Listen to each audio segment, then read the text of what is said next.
Hindi napapabayaan ng gobyerno ang mga sundalong nakadestino sa mga isla ng West Philippine Sea.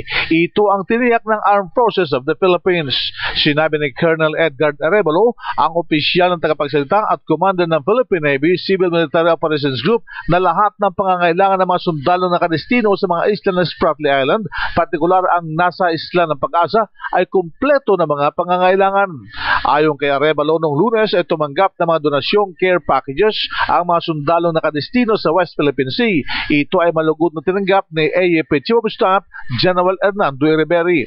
Ang mga donasyon ay mula sa mga estudyante na kabilang sa University of the Philippines Cadet Alumni Organization sa Diliman, Quezon City, at ito ay nagsilbing maagang pamasko ng mga sundalong nakadestino sa Pag-asa Island, paliwanag ni Colonel Arevalo.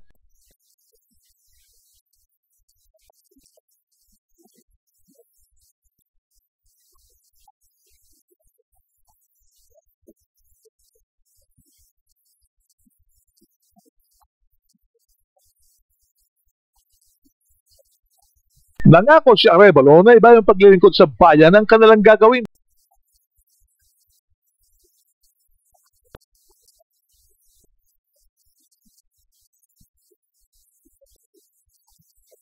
Iyan ang DCRH News, RH 911 Bing Formento, naglilingkod sa pagbabalita.